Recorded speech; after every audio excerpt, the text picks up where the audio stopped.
Let's get into the statue of the four metals of King Nebuchadnezzar. So Daniel answered in the presence of the king and said, the secret which the king had demanded cannot the wise men, the astrologers, the magicians, the soothsayers show unto the king.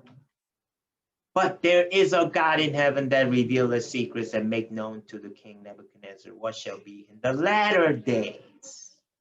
The latter days. Thy dream and the visions of thy head upon thy bed are these. So he tells Nebuchadnezzar. He says, nobody, all your wise men can do this, but there is a God. He notice it says it's not me. It's not me. I'm not the one, but there is a God that can reveal it. And then he says this is about the latter days. Okay. Isn't that interesting that God is using an evil pagan Babylonian king to reveal the secrets of the last days of the entire human history? I mean, so we think that somebody, if somebody is evil, that that God is not in that situation, but God is in full control. No matter who the president of the United States is, no matter who is leading the world, no matter how evil some leaders appear, guess what? God put them there, and God is in full control. And so it's very interesting. So this verse tells you that this dream really is about the end time. It says the latter days, and the Bible references this time period in many different ways: the day of the Lord, the latter days, the Jacob's trouble, and so on and so forth. And then he tells them what the vision is, the statue. Thou, O king, sawest, and behold, a great image.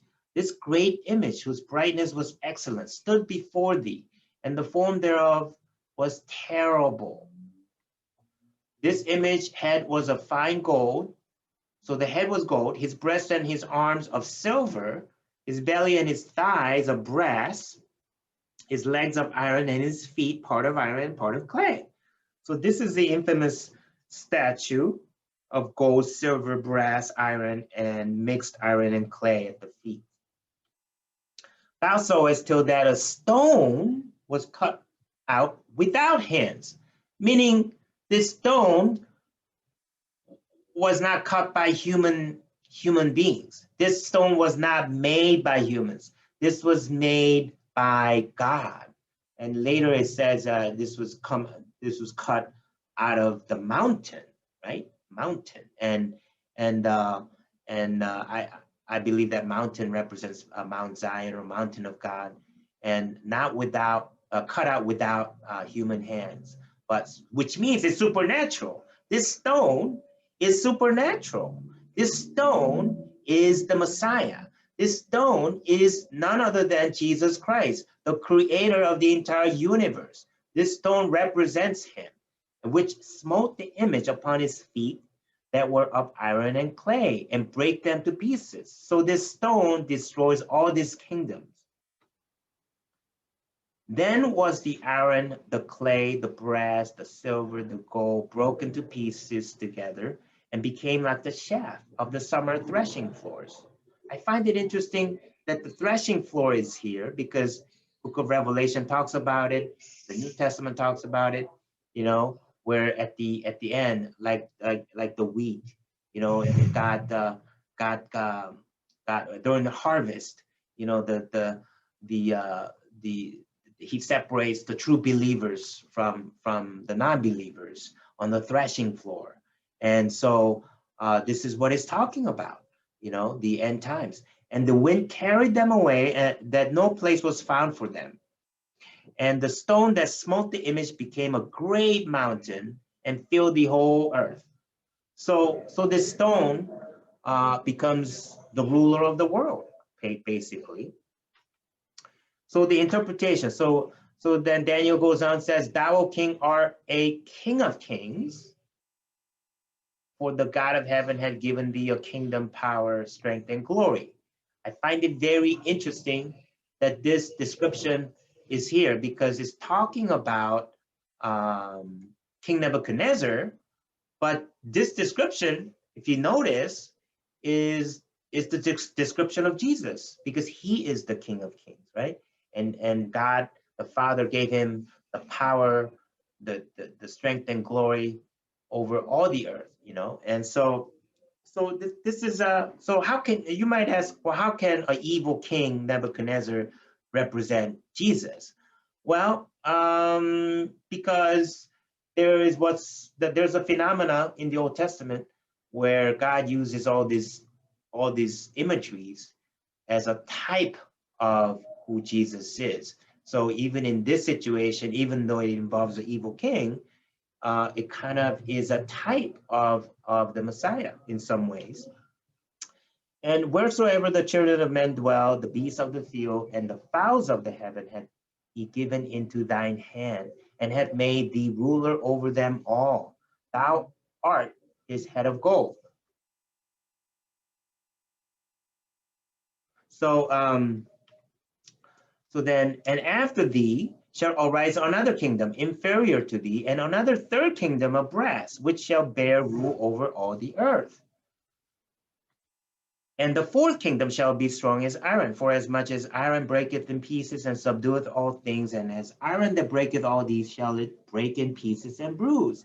So Daniel is telling the king, you are the head of the statue represent with the color with the metal gold, and then there are lesser kingdoms that is to succeed you, the silver, the brass, and the iron.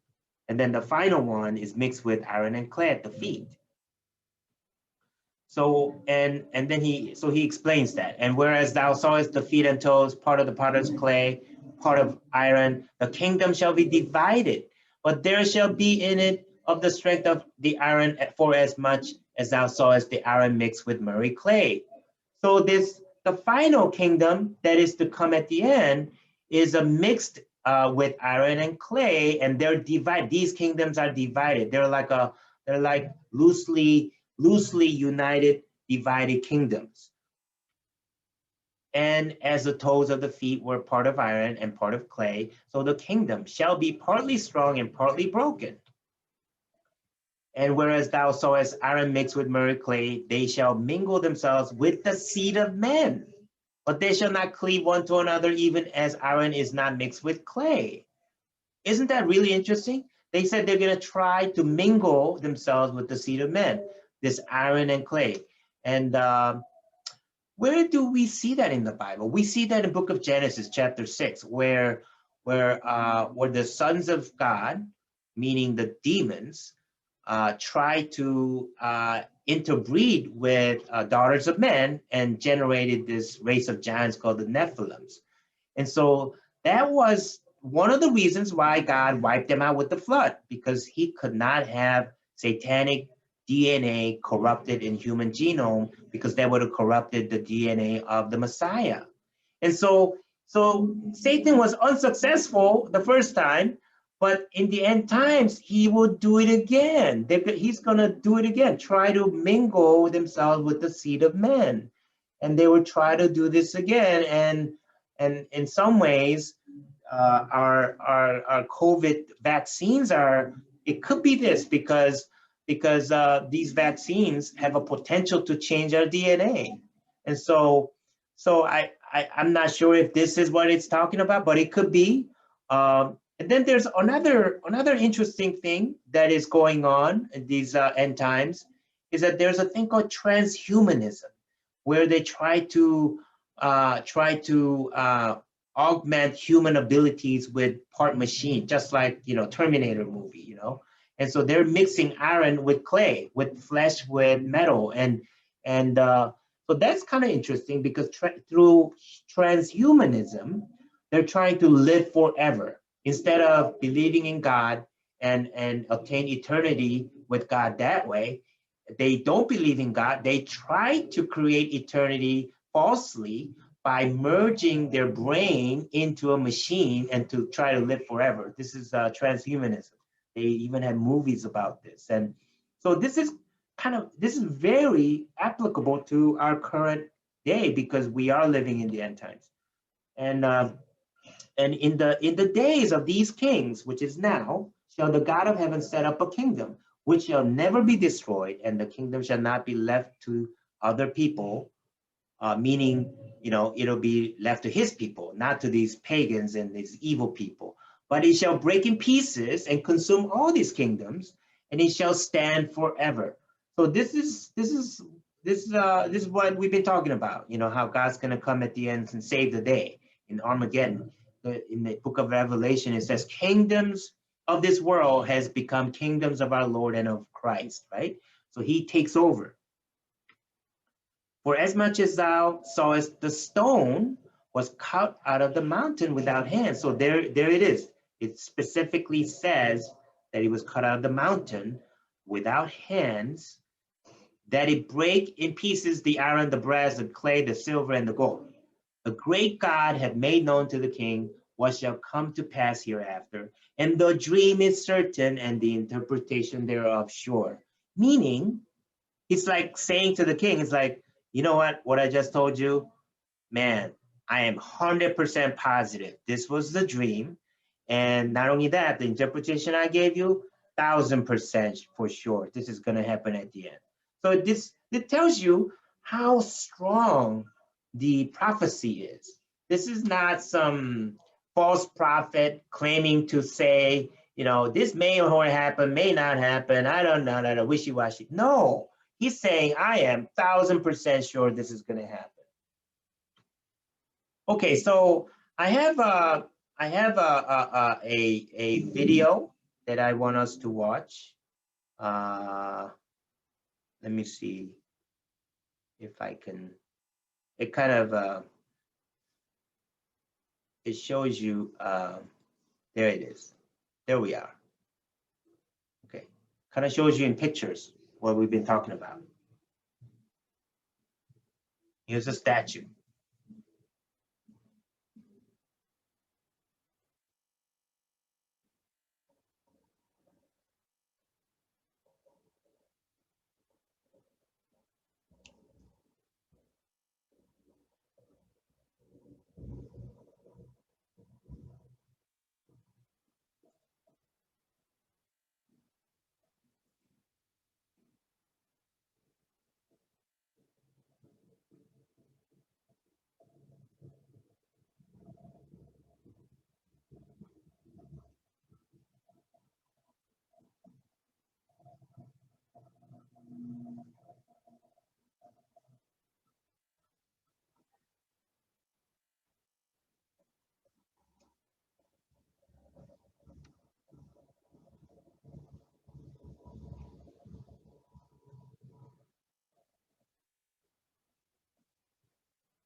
All right. Okay, so I'm going to go back to my presentation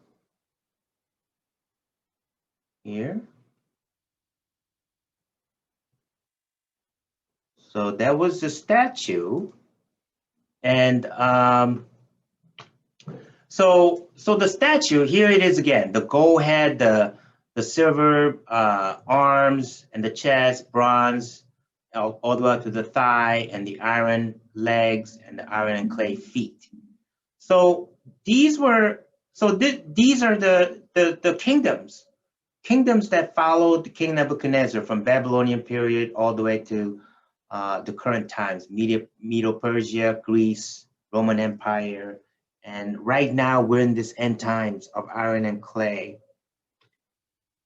So Roman Empire was interesting because it started in 27 BC, but then it continued on to current day. And the resurrected Roman Empire is here right now in the form of, I think, either European Union or possibly United Nations, but it's a group of nations kind of loosely together, but not together kind of thing. Here's different Roman empires that followed, even all the way through Mussolini even, and now we have European Union. Interestingly, the flag of European Union has 12 stars, because Satan always want to be like God. And so we have this loosely.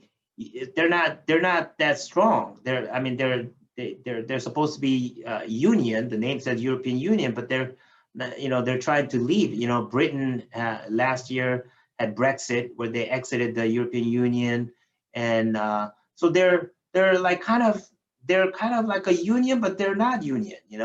And so at the end, just like iron and clay, it doesn't mix well together. So there's one thing that's going to bring them together is the Antichrist. And this is represented in book of Revelation 12, where this harlot, Mystery Babylon, rides this seven-headed dragon with 10 horns, which represents the end time nations. I believe that's King of the North, that chapter 11 of Daniel talks about. But they're headed by this Mystery Babylon, this figure, this lady that comes out of the seas. And I believe this is probably the Roman Catholic Church, or it could be Rome or New York City. I go over this in my Revelation teachings.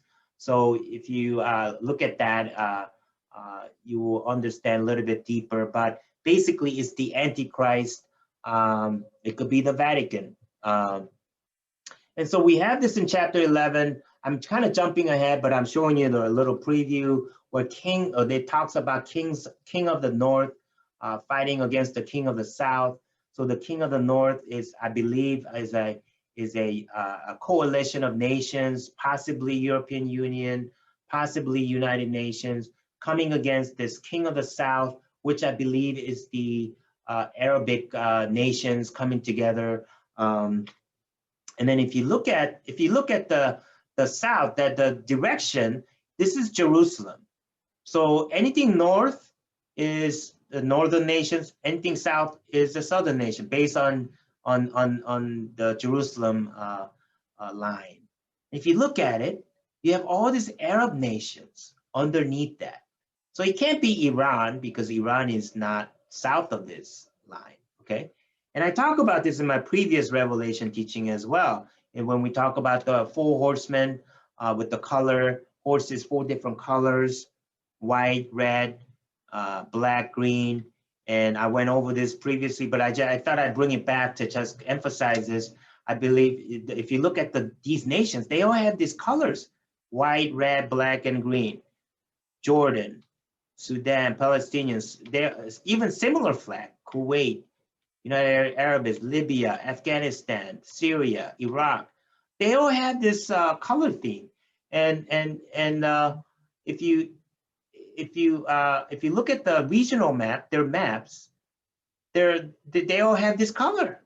So these are all south of, most of them are south of Jerusalem. So I think this is what King of the South is representing. So the King of the North fighting against King of the South. And then later, King of the East joins them, east of Jerusalem, or Euphrates River. And then in Book of Revelation, it talks about these. So these are 200 million soldiers. I mean, the only possible way that this is true is if China or India, or both of them, are involved, because 1/3 of the human population today lives in China and India, and 200 million army can only be coming from them. There could be other minor nations like Indonesia, Japan, or Korea even. They might join in later. From majority of them, probably from China or India, they're gonna come over. And then in Book of Revelation, it talks about this river Euphrates all of a sudden drying up so they can cross and then attack Jerusalem. And King of the North, they would join King of the North. And then, bam, Armageddon occurs. Armageddon, the stone, and today's chapter talks about this. This is representing Armageddon. It's going to destroy all the kingdoms of this world and establish his millennial reign of Christ. And so this is what's going to happen. This is a blueprint of what is going to happen at the end times. And these are some references.